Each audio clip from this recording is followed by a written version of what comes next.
चैतन्य लोक the world of consciousness में आपका हार्दिक अभिनंदन है। स्वामी रामकृष्ण परमहंस। कामार पुकुर का सौभाग्य। अरे लेटो, माल है माल, बड़े भाग से मोहन भोग मिलता है। खा लाज छोड़कर, नहीं पछताता रह जाएगा बौड़म। और सुन, रहस्य की बात तुझको बता देता हूँ। साधु का अन्न नुकसान नहीं करता। बलराम साधु है, कितने भाव से मुझे बुलाकर खिलाता है। गरीब बाभन को मोहन भोग। ठाकुर का कौतुक देखकर दुलरुआ नरेन ठठाकर हंसा। देख, हंसता है साला, अब हंसता है। मेरी देहाती बोली से इसे गुदगुदी होती है। वकील का बेटा है, दाने दाने के लिए मारा मारा फिर रहा था। कलप कलप कर दरिद्रता मोचन का मंत्र पूछ रहा था। माँ ने साले को मोहन भोग मयस्सर करा दिया तो हंसता है। समझता ही नहीं, हुज्जत करता है और ज्ञान छांटता है। बड़ों बड़ों का गुमान छट गया मेरी माँ के सामने। माँ की महिमा पटवारी बुद्धि की समझ से परे है। मेरी तो देह जलने लगती है पटवारी बुद्धि देखकर, मगर बिलायती रंग में रंगे ये छोकरे मेरी देहाती बोली सुनकर हंसते हुए विद्रूप करते हैं। साले माँ की भाषा समझ ही नहीं पाते, केवल तर्क और लड़ाई, यही है इनकी कमाई। और सुन रे मास्टर, तू गंभीर प्रकृति वाला है, रस का आस्वाद लेना सीख, नहीं तो राख में मिल जाएगी जिंदगी। देख नरेन की शरारत, अपने तो पराया माल कैसे भकोस रहा है, जैसे जीवन में पहली बार मोहन भोग मिला है। और हंसकर मेरे लाटू को लजवा दिया। बेचारा बिना खाए रह जाएगा, कायस्थ का बेटा है, नस नस में चालाकी भरी है। यही है पटवारी बुद्धि कि कूट कौशल से गांव भर की ज़मीन अपने नाम हो जाए। मैं तो ठहरा गरीब बाभन। सच कहता हूँ, तुझसे मोहन भोग, पायस, संदेश, चरचरी जब सामने देखता हूँ, माँ का अनुग्रह मानकर पत्तल पर टूट पड़ता हूँ। तू ही सोच जरा, मूढ़ी गुड़ और चिड़ा चबाने वाले दरिद्र को मोहन भोग क्या माँ की कृपा के बिना मिल जाएगा? दाने दाने के लिए तड़पने वाले तुलसीदास को राम जी ने गोपाल मंदिर में जगह दिलाई कि नहीं? गाय चराने वाली और घास काट काट कर जीविका कमाने वाली लड़की को माँ ने रानी बनाया कि नहीं? रासमणी रानी न बनती तो वह माँ का मंदिर और बगीचा बनता कैसे? और फिर तो मेरे और लाटू जैसे गरीब को कैसे सहारा मिलता? रोता रोता आया था उस दिन बगीचे में कि मेरी माँ और भाई बहन अन्न के लिए तड़प रहे हैं। माँ से कहकर कुछ समाधान निकालो ठाकुर। माँ ने जब मोहन भोग परस दिया है तो हंस रहा है साला। बिलायती बोली में फिस फिस करने वालों की माया से बचकर रहना मास्टर। हमारा निपढ़ लाटू ही ठीक है, गंवई बौड़म है। इसका मन प्रपंच में नहीं, माँ के चरणों में बसा रहता है। देख, रामचंद्र दत्त के आंगन से छीनकर माँ ने इसे अपने आंगन में बैठा दिया। कामार पुकुर के बाभन को अपने बगीचे में खींच लिया, रानी के बगीचे का माली बना दिया। नरेन, खेल नहीं है माँ की महिमा को समझना। तेरी तर्क बुद्धि से वह नहीं समझ में आएगी, पानी पीटता रह जाएगा। आस्था चाहिए। आस्था की बात मेरी माँ मुझे बताती थी। कहती थी कि तेरा जन्म हुआ तो पूरे गांव में हल्ला हो गया कि चाटुर्जा बाड़ी में सोने का बेटा जन्मा है। देख भला, घर में भूजी भांग नहीं और आस्था यह कि सोना जन्मा है। आज भी गांव की गरीबी याद आती है तो रोए खड़े हो जाते हैं। गमछे लेकर मूढ़ी चिड़ा चबाता रहता था। देख माँ की लीला, बलराम मोहन भोग खिला रहा है। वकील का बेटा क्या समझे गरीबी की आँच। मौज में कटी है लइकाई, दरवाजे पर अंग्रेजी पढ़ने की, गाने की, तैरने की, खेलने की सुविधा और राजकुमार का सुख। बाप मरा और आंगन से दमड़ी दाना गायब। तब आया बच्चों की समझ में कि अभाव की ज्वाला कितनी तीखी होती है। अब जरा संभला है तो ऐसी वाचा जागी है कि तर्क और ताना बंद ही नहीं होता। जरा हरियरी दिखी कि आदमी अपना दुख भूल जाता है। मेरी माँ अपना अभाव भूल गई थी और गांव की औरतों को कहने से भ्रम में पड़ गई थी कि सचमुच सोना ही उसकी कोख से जन्मा है। 3 ठगों ने जैसे गरीब बाभन की दक्षिणा की बछिया ले ली थी भ्रम रचकर। मेरी माँ को गांव वालों ने भरमा दिया था और अपने सोने की रखवाली में उसका खाना सोना हराम हो गया था। वत्सलता सदा उफनती रहती थी। दुलरा कर मुझसे अक्सर कहती, गांव वाले ठीक ही कहते हैं रे गदाई, तू विष्णु पद की धूली है। माँ की बात सुनकर मैं तो चौंक पड़ा था। माँ कहती क्या है? बाद में अपनी प्रकृति पढ़ने की जब मेरी उम्र हुई तो कभी कभी लगता कि माँ शायद ठीक ही कहती है। रस की ऐसी तृषा बिना विष्णुपद की धूली हुए नहीं होती। कभी कभी सोचता, केवल माँ ही क्यों आकृष्ट करती है। पुरुषों की संगति जरा भी नहीं सुहाती थी। स्त्रियों के बीच रहना और उन्हीं के साथ कीर्तन करते रहने में रस मिलता था। यहाँ तक कि चाल चलन भी महिलाओं जैसी मुलायम, पुरुषता का नाम नहीं। मेरे कंठ से गान सुनकर महिलाओं को भी विस्मय होता था। किसी लड़के की ऐसी कोमल आवाज़ नहीं सुनी। बतियाती थी आपस में मुग्ध होकर। गदाधर तो अपने माधुर्य से हम लोगों को लजवा देता है। पूर्व जन्म में स्त्री रहा होगा।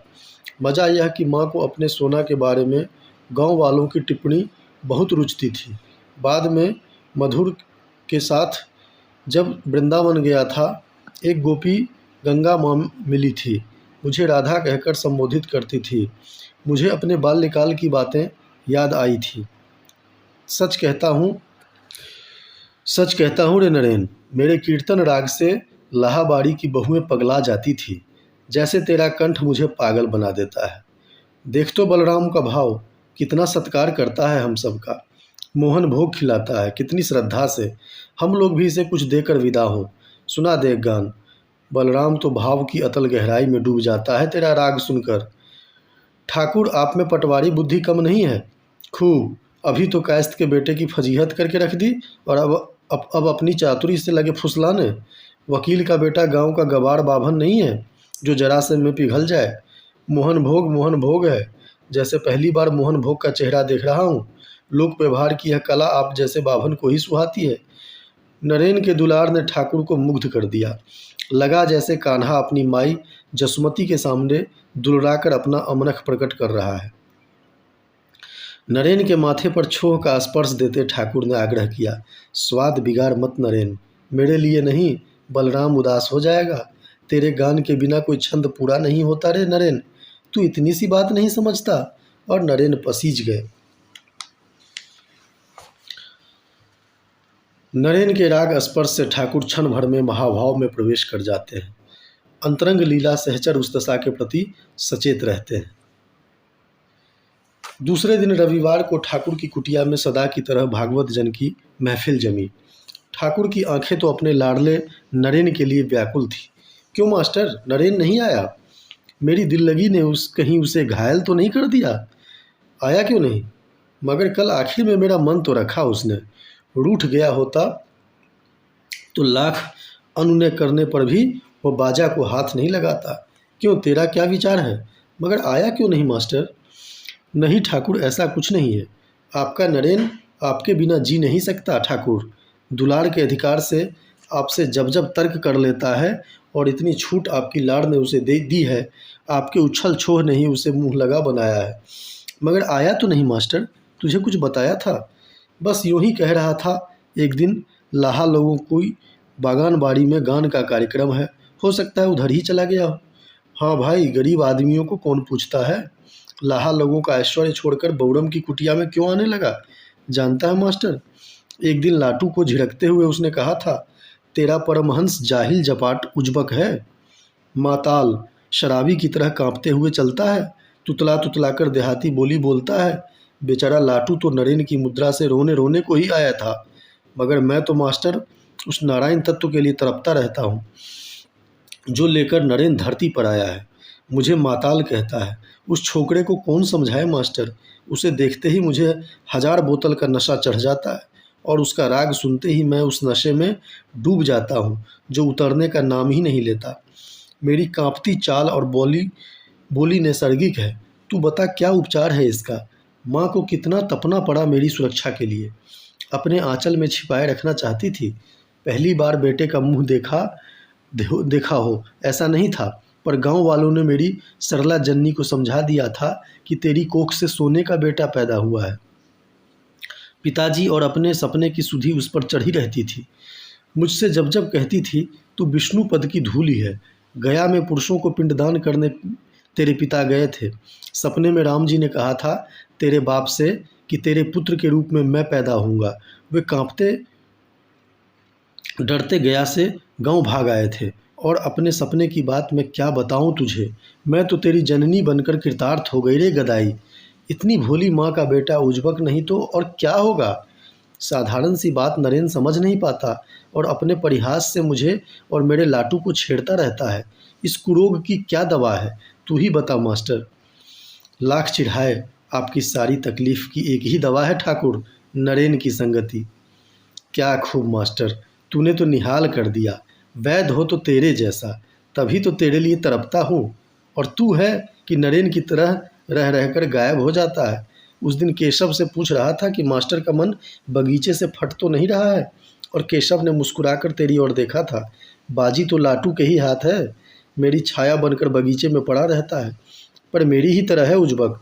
एक दिन उसे अपने लड़कपन की बात, गांव वालों की आस्था की बात बताई तो शूद्र गवई मुद्रा में उछल पड़ा।